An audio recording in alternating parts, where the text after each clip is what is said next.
Bonjour mesdames et messieurs, chers internautes de Icon TV, bienvenue sur votre chaîne préférée. L'Afrique en bref de ce 4 avril 2024, c'est tout de suite.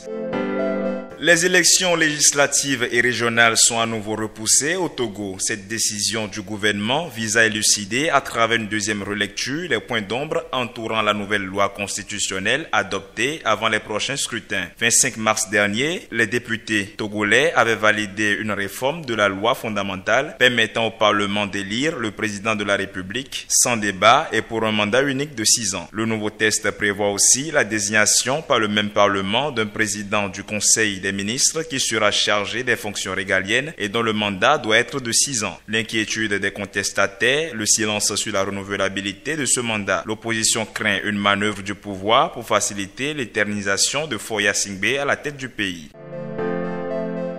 Visée par des accusations de corruption, la présidente du Parlement d'Afrique du Sud a démissionné hier mercredi. L'ANC, le parti de Nosiviwe Mapisa Nkakula, a annoncé avoir reçu officiellement sa démission. L'intéressé a expliqué que cette démission n'est pas un aveu de culpabilité concernant les allégations portées contre sa personne. J'ai pris cette décision consciente afin de consacrer mon temps et mon attention à l'enquête récemment annoncée contre moi par les organismes d'application de la loi de notre pays, a-t-elle fait savoir. Après le rejet mardi de son recours en urgence qui lui éviterait son arrestation par la justice, la présidente démissionnaire a été arrêtée ce jeudi 4 avril après s'être rendue d'elle-même à la police dans le cadre de l'enquête pour corruption sur des faits remontant à l'époque où elle était ministre de la Défense. Elle sera présentée devant un tribunal de Pretoria.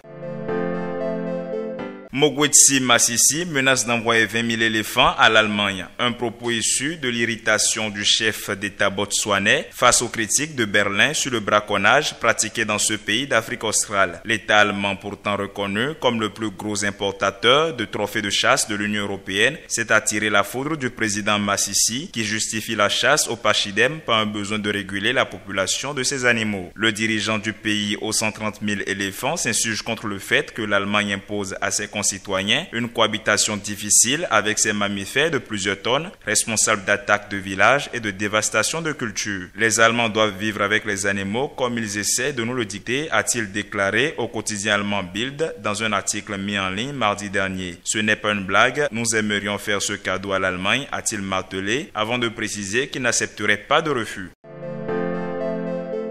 Terminons avec le Bénin, où la suspension de Béranger Agbogba, l'huissier qui s'était opposé à la démolition de sa maison, a été décidée en Conseil des ministres de ce mercredi 3 avril. Le maître est suspendu pour 5 mois. Il s'était opposé à la démolition de sa maison située dans l'emprise du projet d'aménagement du littoral à Togbin. Mais après démolition, l'huissier criait à travers des vidéos sur la toile à l'injustice. Dans un communiqué, le gouvernement a fait observer que l'intéressé aurait refusé tout dédommagement. Le même communiqué a souligné que le bâtiment de Maître Agbogba est évalué par l'expert immobilier Sarah Consult à un montant de 92 103 400 francs CFA. L'intéressé n'a jamais voulu remplir les formalités pour passer en possession du dédommagement. Mais dans une vidéo, l'huissier a répondu qu'il a communiqué son numéro bancaire à la CIMO, mais est resté sans nouvelles. Ce qui lui est reproché par le conseil est d'avoir fait des vidéos en costume professionnel hors du cadre de travail à des fins personnelles, ce qui est contraire aux règles de la profession, notamment celle d'huissier. Selon les informations de Bénin Intelligent, l'intéressé a reconnu la gravité des faits et présenté ses excuses devant la Chambre des huissiers de justice qui l'a soumis à une procédure disciplinaire. Mesdames et messieurs, ce sera tout pour l'Afrique en bref de ce 4 avril 2024. À ce soir pour le Flash Actu.